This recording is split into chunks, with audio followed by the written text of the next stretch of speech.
Mes très chers amis, Shabbat Shalom Mevorach, on aborde un nouveau Sefer, celui de Dvarim, parole. Medaber Israël Chabib Iranana, on est en 5783. Le Sefer commence par les mots Ele Hadvarim, Asher Diber Moshe. Voici les paroles que a proféré Moshe, qu'a dit Moshe. Évidemment que quand on dit Ele Hadvarim, voilà les paroles, ceci possède la Rishonim, ça exclut ce qui a été dit auparavant. Ça n'a pas la même propriété ni qualité de ce qui a été dit auparavant.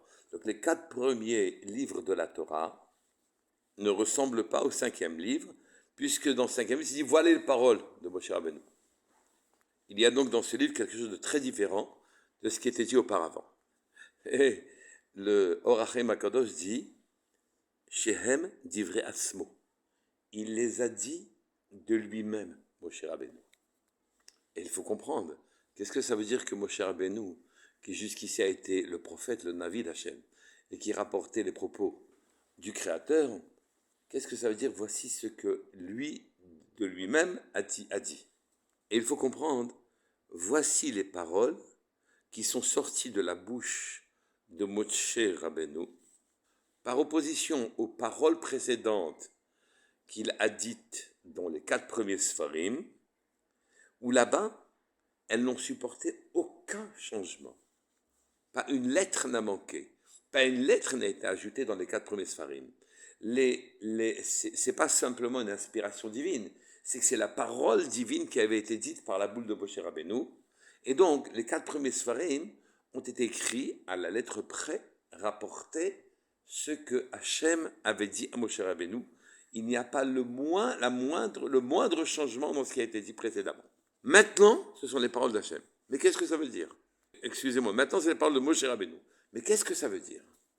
On appelle le 5e livre Mishneh Torah, en quelque sorte répétition de la Torah. Et il contient tout ce qui va être mis sous la rubrique Torah Shebe'al Peh, la Torah orale, la Torah dite par les hommes. Ça paraît presque antithétique. Est-ce que c'est de la Torah, et donc ce sont les paroles d'Hachem, ou est-ce que c'est de la Torah Shebe'al Peh dite par des hommes? Comment comprendre? En fait, cette Torah dite sous inspiration divine, mais pas une simple prophétie qui consiste à rapporter les paroles d'Hachem, ces paroles ont une valeur de Torah, à telle enseigne que les Chachamim ont dit que quand un homme n'est pas mamid, ne croit pas les paroles de la Torah Shebe'al Peh, de la Torah orale, dite par les hommes, alors qu'il n'a pas conservé la émouna, la confiance totale qu'il a mise dans les paroles de la Torah écrite, il se sépare d'Hachem et tombe sous la domination des clipotes. Celui qui entretient en lui une émouna particulière, une confiance particulière pour la Torah écrite, la Torah d'Hachem, à ce moment-là se lie à Hachem et elle naît en lui une confiance absolue dans le Créateur, un lien profond avec le Créateur. Qu'est-ce que sont les clipotes? C'est-à-dire que quand quelqu'un ne veut pas accepter la Torah Shebe'al Peh, la Torah orale de nos Chachamim, il tombe sous le réchit, sous la domination des clipotes. Les clipotes, ce sont des sciences, nos sciences, imparfaites.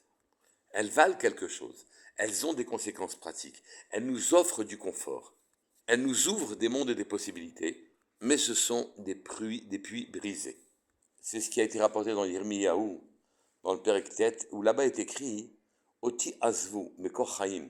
Moi, ils m'ont abandonné. Mekor, source de vie. Mekor. Oti azvu, mekor maim chaim. Lahsov lahem, borot nishbarim. À moi, ils m'ont abandonné. Source d'eau, de vie, d'eau vive, oui, pour aller s'abreuver à des puits qui sont brisés. Toutes les sciences, toutes les philosophies ont leur utilité, ont leur efficacité. Elles nous servent, mais elles sont des puits brisés. Il aurait fallu croire à la véritable valeur de l'homme, qui n'est pas un homme de la matérialité seulement, qui est capable d'accéder à une dimension divine, qui en contient en lui toutes les capacités, qui est capable d'acquérir la science d'Hachem, de rivaliser avec les êtres supérieurs, de ne pas se limiter à creuser ici un trou de confort dans son monde à lui, mais à accéder à la connaissance fondamentale où il s'éloigne et oublie sa propre matérialité. S'il ne fait pas cet effort, il reste dans une dimension banale et prosaïque. Il ne lui reste qu'à être cartésien. Précis, intéressant, avec de l'efficacité du résultat, mais loin de la source de la vie et incapable d'accéder à une dimension de vie supérieure. C'est la science qui l'attend, pas la chokhma. Elles ne nous permettent pas d'atteindre la vérité profonde. Au contraire, elles nous en éloignent. On ne se lie pas à la source de vie véritable, à Hachem. Donc, soit on accepte Torah écrite et Torah orale, la Torah des Chachamim, soit on tombe dans le travers de trouver des substituts de sagesse qui, pour nous donner un certain confort, une certaine compréhension, nous contraignent et nous lient à des pouvoirs parcellaires qui n'ont rien à voir avec Akadosh Baruch Hu. Mais qu'est-ce que la Torah chez Béal Pé? Il faut lire le Derech Hashem du Ramchal, dans son troisième Chelek, troisième Pérek. Je vous le cite. Le Créateur a gravé dans la nature de l'homme la faculté d'apprendre, de comprendre et de spéculer sur tout ce qui existe, de porter toute chose à l'entendement. Il s'agit de l'intellect actif naturel. Mais d'autre part, Hachem a mis en l'homme un autre genre d'intellect, d'une très grande subtilité. Il s'agit d'un intellect vecteur. Grâce à cet intellect-là, Hachem déverse sur l'homme une influence, un flux divin, permettant à l'intellect de percevoir une connaissance de manière beaucoup plus claire, sans l'ombre du moindre doute ou d'erreur, embrassant la totalité de la chose, ses causes, ses effets. C'est ce que nous appelons inspiration divine. Par cette voie, naturellement, l'homme perçoit le monde, les choses, de manière beaucoup plus claire et beaucoup plus profonde que l'intellect actif et naturel. Il saisit naturellement aussi des dimensions qui échappent totalement à l'intellect naturel. Il s'agit de la connaissance de l'avenir et il s'agit de la connaissance d'Hachem. Cet intellect fonctionne de manière différente de la prophétie. Quand le prophète entend la parole divine, il perçoit la présence divine et son corps en est affecté. Ici, il s'agit d'inspiration divine. Et la personne qui perçoit est insensible à la présence divine. C'est une pensée intuitive qui lui vient, comme surgit du néant.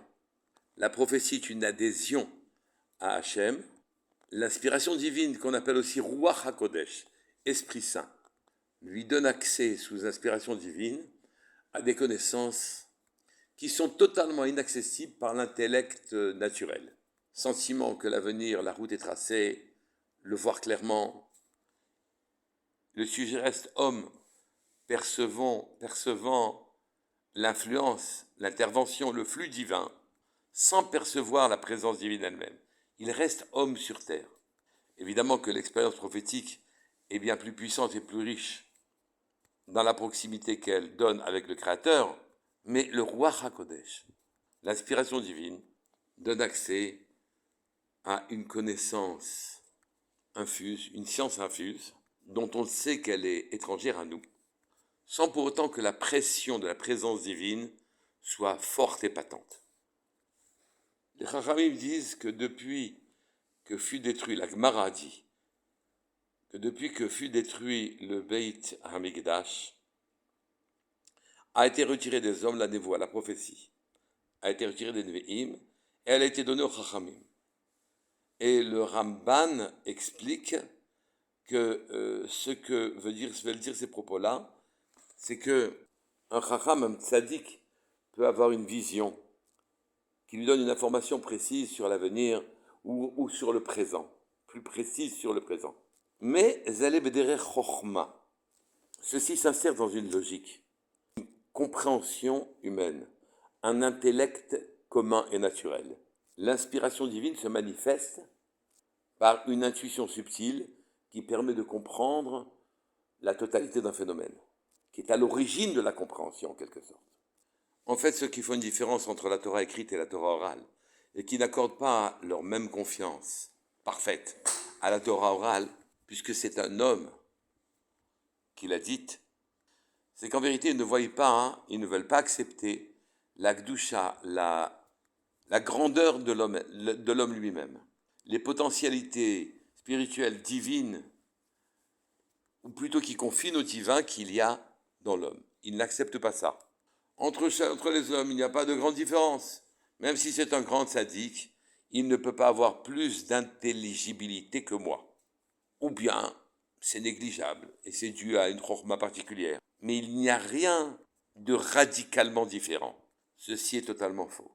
Car un homme sous inspiration divine fait descendre de la Torah orale.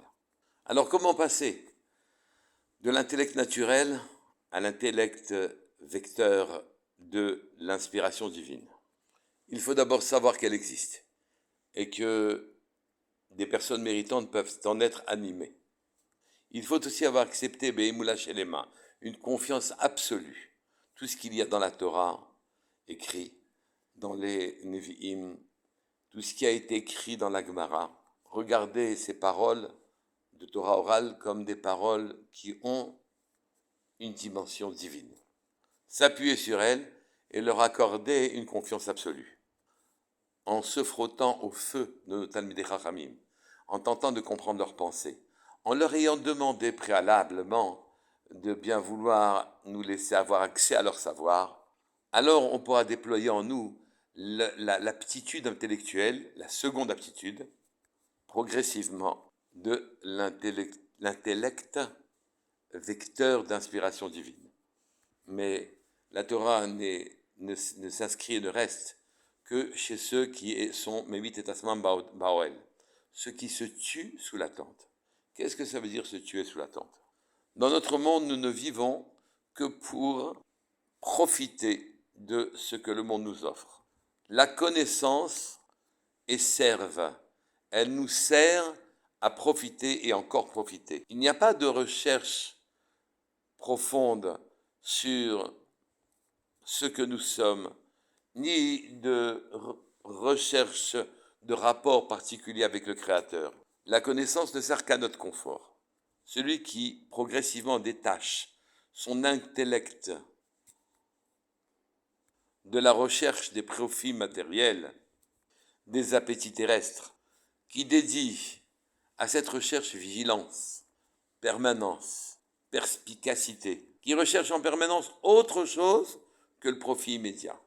Le à quoi ça me sert, qui respecte les mitzvot, est bon avec les créatures, et qui ambitionne un rapport avec Akadosh Baruch Hu, à ce moment-là, lui est ouvert l'intellect qui est déjà inscrit en lui, l'intellect vecteur d'inspiration divine. Et Baruch Hashem, il y a plusieurs degrés. Et les degrés les plus bas d'inspiration divine sont perceptibles au moment de l'étude de la Torah orale, notamment, ou écrite d'ailleurs, même à des personnes qui commencent. Nous ouvrons un nouveau Sefer, le 5e, ouvrons-nous à une nouvelle vie, celle de l'inspiration divine. Shabbat Shalom Mevorach, Kol Tov.